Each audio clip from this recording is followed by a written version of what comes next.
I challenged Spence to see what he could do, and in the less than 30 days, we've got over 77 leads. I think 78 in 30 days in our business is unheard of. I've had to hire an additional salesperson because the output has been greater than what we've been able to handle. It was trying to take a drink from a fire hose. That's kind of what's happened here the first month. Now our funnel is much, much larger. And so I have to go back and read the book again now on how to say no, right? Because you can't say yes to everything. We're getting so many different opportunities. I had a conference call earlier today for one of our AAA ballparks here in Metro Detroit, and we're going to be doing some work for them in exchange for some advertising within the ballpark and on the ball field. That's a deal that we would have, I can tell you, we would have never come up with that on our own. So we have Will from Hurricane Cleaning out in Michigan. We've been working together for a month, maybe 2 months now. If you can just introduce yourself, position, and your company, that'd be fantastic. Yeah, sure thing. My name is Will. I'm second generation in the business. Mom and dad had the company was kind of what you would call your traditional mom and pop. They did a lot of smaller office buildings, a lot of clients, 1 day a week, 2 day a week kind of thing. When I got involved about 20 years or so ago, I had the mindset, go big or go home. And so we just went crazy, and we've had a ton of fun along the way, and we've built a great team. And I appreciate having them. We could not do this without them. And along the way, we've had some great partnerships come along. And when I connected with Spencer, I could see the first email, there was something there. I don't know, because I get these emails constantly all day long. And there was something about the way he framed either the verbiage or the approach or the timing. I'm not sure which it was. Maybe it was a combination, but connected with Spencer, and he's been one of those partners that we've instantly benefited from. I appreciate it. Yeah, we've gotten some quick results, quite a few good leads over to you. Transitioning into the results, walk me through and you can help me quantify the results that we've gotten to you or for you, your business, and then what that's turned into,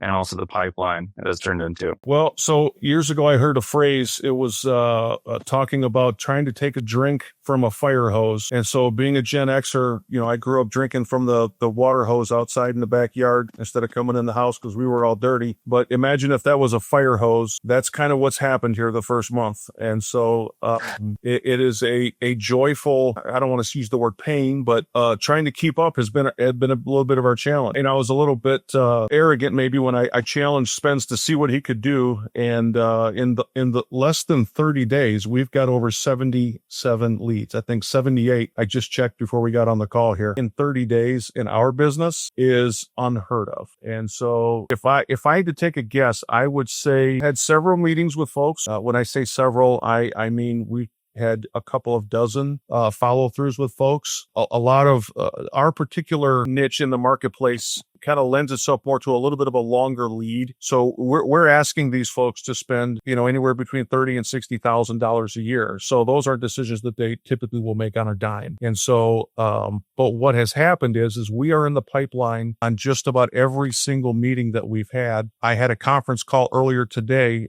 for one of our AAA ballparks here in Metro Detroit. And so great guys. I've driven by their park 100 times. And at this point now, we're going to be doing some work with them, and we're going to be doing some work for them in exchange for some advertising within the ballpark and on the ball field and some other things like that. So that's a deal that we would have, I can tell you, we would have never come up with that on our own. So without the system and process that you've got in place. So it's kind of, so, those are leads we're not really prepared for, right? Because we've never been in that room yet. So it's stretching us. The next component is I've had to hire an additional salesperson who starts here in about 5 weeks. And so because the output has been greater than what we've been able to handle. And that's just a great feeling, right? To know that coming through the pandemic, nobody was making decisions. Everything was pretty much locked up, and coming out of the pandemic, it just got worse, it seemed like. And so there was this dark cloud hanging over our industry, and we were all getting very, very creative on how we can grow the business. But what I've seen in the last 30 days lets me know that this industry is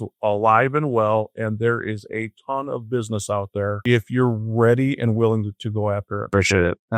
So this is a little bit off the cuff, but I think it's good to ask from your genuine opinion. A lot of people I speak with, they're worried that these are extremely cold leads. They've hired maybe an appointment setting team that sets appointments through cold calls, or they get leads through ads already. Those are cold leads. Cold email is a cold lead as well. But I suppose based on the meetings you've taken, the leads you've gotten, just touch on how you like, or maybe feedback on how you're getting the leads and being able to convert them and how cold they actually are. We're trying to make them warm for you and potentially hot. So if you could touch on that aspect, I think that would be nice, just going into that a little bit deeper into the results and how that's helping you get more connections and actually having those connections occur and you actually going to the meeting rather than you just getting a lead and then it just sits there and you never actually get in touch with that person. Yeah. So we've had a couple of 78. We've had probably 3. Okay. And, folks that I have seen like a follow-up email where they say, hey, we're no longer interested in this. Please, don't contact us again. So out of 78 leads, 3 of those, I've seen those responses. But, I just pulled up the last lead we got just today. And here's the response. Hope all is well. My club and I would definitely be interested. So that's a really warm lead. I'm intrigued on even, how this happens in the back end. I come from a little bit of an IT background, so I know just enough to be dangerous. And with AI, kind of pounding on everybody's door, I know that's one of the components that you guys use is intriguing and pleasantly so, right? To see it actually work in a way that has some real life benefit in our day-to-day operation. Sales is a numbers game. I knew years ago, before, all of this, I literally would have a pamphlet and a flyer, and I would literally go out and I would go door to door. And I knew out of 100 doors that I knocked, and I would pre-qualify the site before I walked up. Obviously, if it's boarded up, I'm not going to go up there. But if there were cars in the parking lot, if it looked like they cared a little bit about their landscaping and the look of the building, I would approach that customer and I would offer my card and a brochure. Out of 100 of those door knocks, I would end up averaging 3 meetings and 3 bids. Out of those 3 bids, I had a pretty good reputation or close rate. I would close at least one of those. And then I would stay in touch with those folks. And typically, within a couple of years, I would close a second and even a third every time that I would go out in that door. So when you're looking at telemarketing, when you're looking at email blasts, right? Those are still numbers game. And so what I'm seeing on the numbers on this side is literally, in my mind, rewriting what the numbers game looks like, because there's just, I don't know how many emails are going out, right? That's kind of maybe some of the secret sauce behind the curtain, but the results are just they've blown us away. I appreciate it. I think the biggest thing is that you touched on like the AI aspect. The emails we send always have the AI personalized first line. So to poke the better question, making them think differently about their current solution, or at least just reading into the next line. And it shows up in their preview text. Everyone thinks the subject line is so important, but it's the preview text that's the thing that really is and that leads them in and actually gets them to read the email. So if it's relevant to them, or at least it looks potentially relevant, that's what's getting them in. Like the ballpark lead you're talking about. Yeah, if you're just relevant, it helps email or cold email actually work for you. But at the ballpark, it definitely talked about the stands and their concession areas, which is relevant to that ballpark person. It's not salesman lingo, where you got, good afternoon, Mike. So-and-so, I'm with such and such company. Who cares, right? So, when the first line talks about issues that I'm having, there's a connection that happens there. And so that's why you're doing what you're doing. And I'm over here emptying trash because you figured that side of it out. So.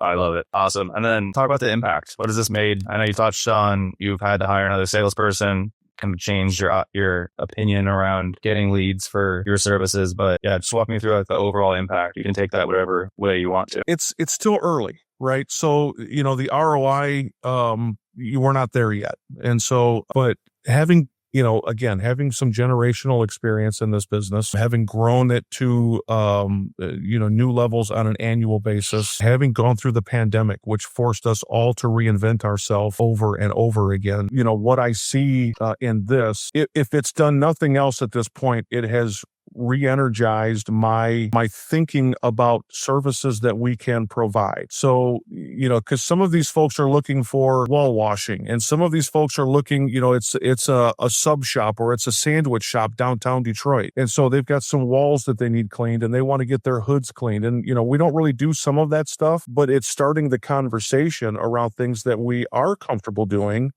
And so I've made several phone calls with companies that do provide some of those other services. And so it opens up the door for us to get into, and we do some of this already, but, I don't do hood cleaning. But if I start the relationship with this sandwich shop owner and I earn his trust early on, and I say, listen, I've got a guy that can clean hoods, and bring the guy in and we can invoice him through Hurricane, right? Or if it's a situation that makes sense and I just want to kind of throw a favor out into the ether, right? I can just introduce those guys and then let them take it from there. So I've got some options there, and it's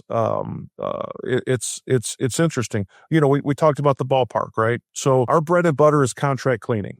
And that's really what we've done for the last 20 years. In the last few years, we've grown into some other areas. Carpet cleaning. We do several million square feet a year of stripping and waxing. LVT, specialty rubberized floors. We're Forbo certified, so we do a lot of healthcare flooring with some special antimicrobial floor finishes. So we've gotten into some of that stuff. And, the ballpark, we've done some arenas in the past, but these guys aren't interested in the daily janitorial work. They want to get their high-end suites. They want to get the carpets cleaned in there every other week, which is, for a carpet cleaning company, that's the golden cow. If you've got a client that's repeat business every other week for the season, you're high-fiving everybody you come in contact with. And so those are the kinds of things that it has opened, and it's just opened doors that we really would have never walked into. Yeah. So the impact has been the top of the funnel just got a lot bigger, right? We used to have this funnel, these clients we're looking for, and then we would work them through the funnel. Now our funnel is much, much larger. And so I have to go back and read the book again now on how to say no, right? Because you can't say yes to everything, right? Yeah. And we're getting so many different opportunities, and so we're going to get better as we go through this. But touch back in 6 months, and I'll have a better answer on what the impact is. Listen, I was worried about my phone ringing earlier. What in the world is barking in the background over there? I got a dog barking at a cat right now. Is that in there? It doesn't even sound like a real dog, no? Yeah, it's a little one that has a very big personality. Listen, I got a Shih Tzu, so I'm not throwing any stones. I think it's done. Yeah, it's done. You probably see it right there. That was great. Okay. I'll pause that piece. Going back into just what you're talking about in terms of the impact, I think that just want to emphasize to you as well, for anybody watching this, or you will. The nice thing that I really built this business to be like is giving you optionality. So as you progress and add more services and add more possibilities in your business, or even service areas, we're trying to go off of what you tell us in terms of service area, and also what industries you like you after, what services you specialize in most or specialize in general. And then we're going to send you over ones that are right there in the sweet spot, but also adjacent to it. So if people ask for something, we're not going to hold it back from you. We're going to want you to see it, get it onto your plate, and potentially put it into your nurture list. Or like you were saying, be able to arbitrage it and give it to someone else that's nearby, like a friend or a partner, so that you can continue building your network, but also you can understand if it's worth expanding your services towards what people are asking for in your market. But I'll pause there. But the last question is really, as we part, final words, feedback, anything you would tell anybody watching this. You got to give it a shot.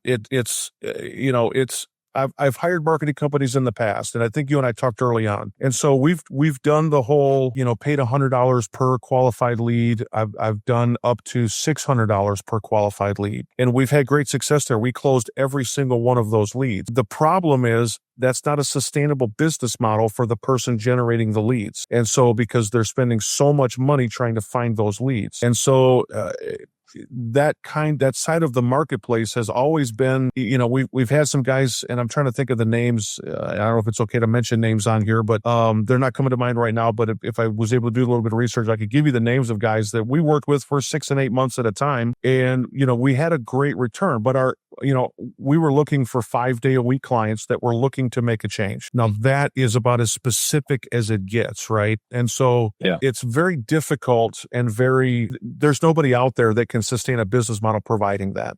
It's just on a large scale, because there's just not enough of those coming available, right? Even in a metropolitan area like Detroit, to keep a company like yours afloat, just providing those services. And so, we've had to kind of shift our thinking a little bit. And if you sent me somebody that said, hey, Will, I'm thinking about joining Spencer, right? I want to give him a shot. How's the experience been for you?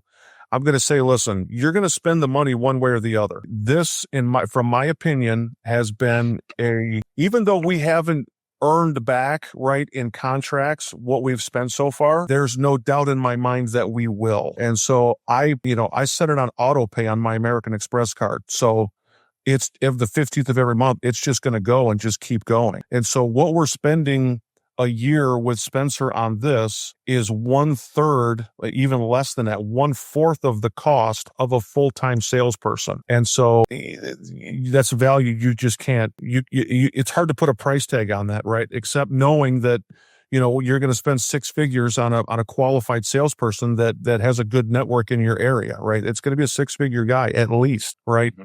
The cost of this is a fraction of that. So I appreciate that. Highly recommend. I appreciate it. Yeah, that's the thing is that you hire on someone and you don't want to be hiring on a rookie. You want to hire on someone good and they're expensive. Plus there's a ramp up period. There's a lot to go into it. And that's why we price what we price like. We're an agency working with other cleaning companies across the US and we know what's working. We can get right in. It takes about 12 days till you get your first batch of leads, maybe a couple on that first day. But yeah, that's why we built this. But I really appreciate everything you're saying, Will. Looking forward to continuing helping grow your business. So I guess we can end here. All right. I love the partnership. Thank you, my friend.